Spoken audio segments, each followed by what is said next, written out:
C'est bientôt Halloween, et l'on avait envie de vous préparer un petit quelque chose, de quoi occuper vos mimines de façon créative. Et c'est là que nous avons pensé à un Pumpkin Jack, vous savez cette célèbre tête citrouille qu'on maquille pour se faire peur? À la place d'une véritable citrouille, on vous propose un modèle à imprimer et à assembler vous-même. Mieux que ça, on va vous expliquer comment le refaire en partant de zéro. Ce que je vais vous lire ci-après est extrait du projet « Papercraft pour Halloween avec Pepakura Designer » du numéro 9 du magazine Les Créateurs de Monde. Cet extrait concerne l'art du papercraft, des origines à nos jours. De nombreux arts du papier sont associés au monde asiatique comme l'origami japonais et le kirigami, qui est l'art de découper le papier, l'invention du papier au Japon étant ancienne.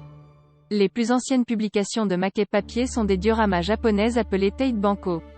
Ils sont formés d'une ou plusieurs planches couleurs imprimées à partir de gravures sur bois.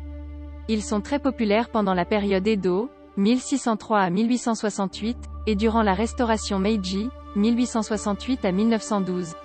Ils représentent le plus souvent des fêtes religieuses, des monuments connus, des scènes historiques ainsi que des scènes extraites du théâtre kabuki.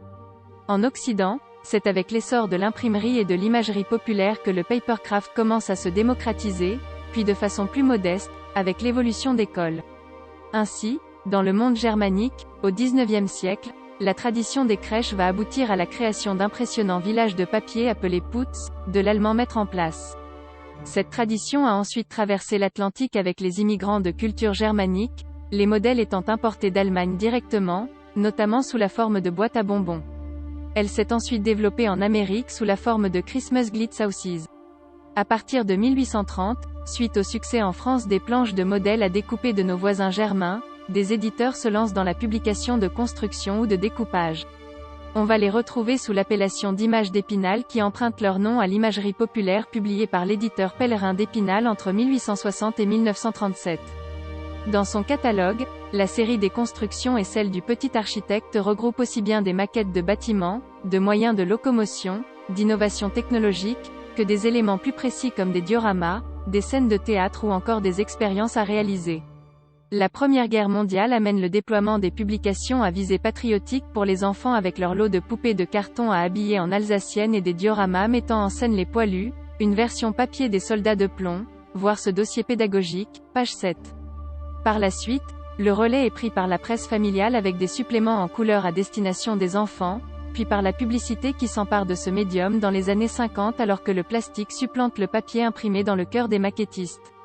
Les paquets de céréales en carton léger deviennent ainsi le support idéal pour des constructions. Dans les années 80, la maquette papier se destine aux enfants en proposant des livres aux pages souvent prédécoupées, prêtes à être montées, souvent sans colle pour plus de simplicité. Châteaux forts comme maisons de poupées sont accompagnés de leurs personnages de carton. La tradition de la maquette papier imprimé reste cependant forte dans les pays de l'Est, encore aujourd'hui, comme en Pologne ou en Russie, et s'adresse aux modélistes de tout niveau. C'est l'avènement de l'informatique, et plus particulièrement la généralisation de l'utilisation de l'imprimante couleur, qui va de nouveau mettre ce hobby sur le devant de la scène.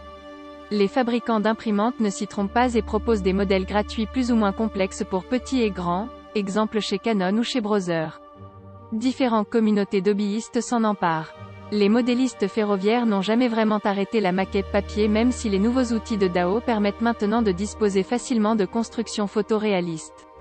En Allemagne, diverses entreprises commercialisent des maquettes pour différentes échelles de train, soit sous forme imprimée soit sous forme numérique. Retrouvez l'article au complet dans le numéro 20 du magazine Les Créateurs de Monde, en espérant que cet extrait vous ait donné envie d'en savoir plus. Merci pour votre temps.